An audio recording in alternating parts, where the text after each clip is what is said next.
It was a typical Friday night when Emily, my wife of 10 years, said she was going to a get-together with old college friends. She was excited and radiant. She kissed me goodbye, telling me not to wait up. I smiled and said, "Have fun," fully trusting her, without a second thought.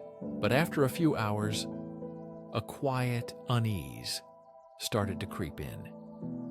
Emily hadn't posted anything on Instagram, which was unusual for her. She was always quick to share her outings, especially when she looked as good as tonight. No updates, no check-ins, nothing. I tried to brush off the feeling, telling myself not to be paranoid.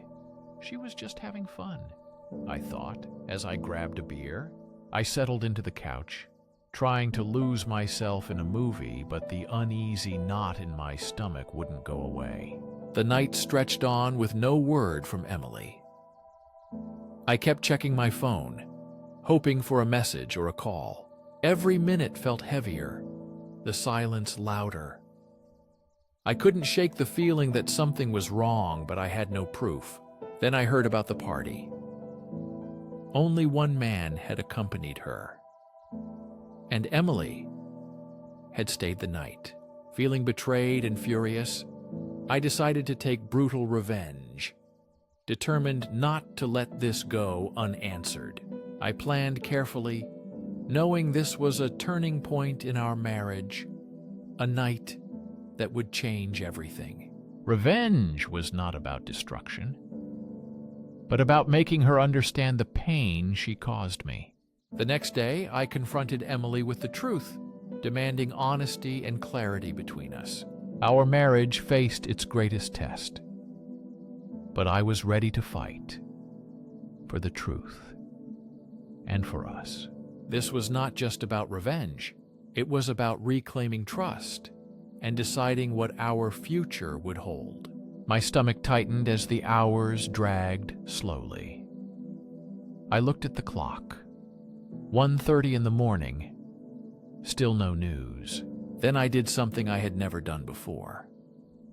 I opened the shared phone with her and checked the message log. It felt wrong, an invasion of privacy.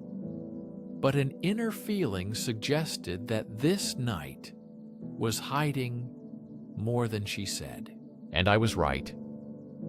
The name Ryan appeared again and again in the messages. A quick glance revealed the whole truth. Ryan was not an old college friend. He was someone she met online, with whom she corresponded and flirted. And tonight she was with him. Part of me wanted to stop reading, to pretend nothing was happening, but I couldn't. My hands trembled as I read their messages. The texts weren't explicitly sexual, but had a special undertone. There was a connection between them, they joked, shared personal details. And the words that killed me. "Can't wait to see you today." My head was spinning. Emily, the woman I had loved and trusted for over 10 years, was cheating on me. And there I sat at home like an idiot while she was with someone else. She spent the night with another man. When she came home at 3:30 in the morning, my world had already changed. Her hair was tousled, and she smelled slightly of alcohol. "You're not asleep yet?" she asked quietly, surprised that I was still awake. "Yes," I answered in a steady voice. I just couldn't fall asleep. I asked how the party went, watching her closely. She hesitated for a moment, but that was enough for me to notice. "It was fine. We just talked a little," she said. I studied her carefully, trying to find the truth in her words. She avoided my eyes and started taking off her shoes by the door. That slight avoidance of eye contact told me everything I wanted to know. "Who was there?" I asked, pretending not to know the answer. "Just old friends," she replied too quickly. "You don't know them?" It was a lie. I knew who was there. There was only one person there. Ryan. I didn't press for more conversation. That night, I wanted to act desperately, but I needed more proof. I wouldn't confront her until I had every detail and fact clearly laid out. I checked her phone, her social media, anything that could give me more information. I learned about Ryan, how they met through a friend of a friend. Their conversation started innocently, but grew closer over time. The messages became more intimate and personal, revealing a deeper connection than I expected. I pieced together the nights she had gone out with friends and compared them to her text logs with Ryan. Everything lined up perfectly. She had been seeing him behind my back for weeks. One evening, while she was in the shower, I found the proof I needed. The message that sealed her fate was a photo Ryan had sent her at a party. He had his arm around her waist. She rested her head on his shoulder. Both were smiling, clearly not just friends. My blood boiled as I stared at the screen, my heart pounding with betrayal and anger. My heart was pounding wildly. I felt a rage I had never experienced before. But along with the anger came a cold, calculating clarity. This would not be just a quarrel. This betrayal demanded something deeper, something that would leave an indelible mark. I began to carefully and methodically devise a plan for revenge. Simply confronting her was too easy. I needed to make her feel the full depth of what she had done, and for Ryan to realize it too. I let her believe everything was fine, acting distant. I continued to follow the usual routine, giving her space to think she was escaping punishment. Meanwhile, I started watching Ryan. I found his social media pages, place of work, and even his personal email address.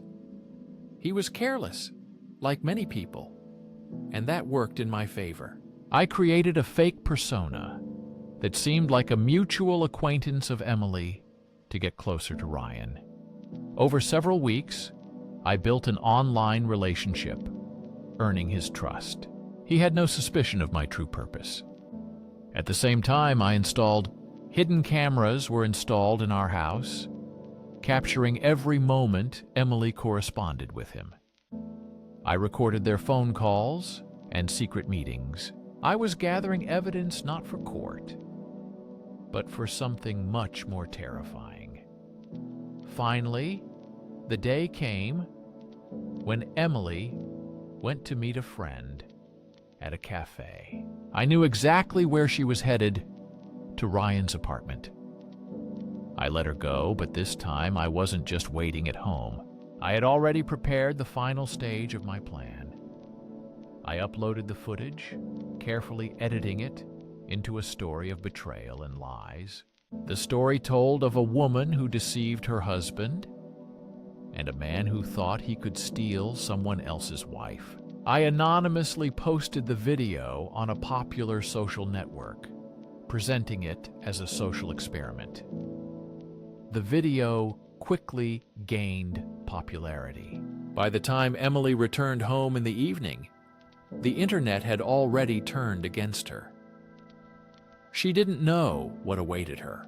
Her phone kept vibrating with messages and notifications. She unlocked the screen, turning pale as she began reading the comments. Her secret was revealed, and she remained confused, not knowing how to deal with the consequences. She stood in the doorway, the world watching what was happening. "What is this?" she stammered, eyes wide with shock. I silently watched her crumble.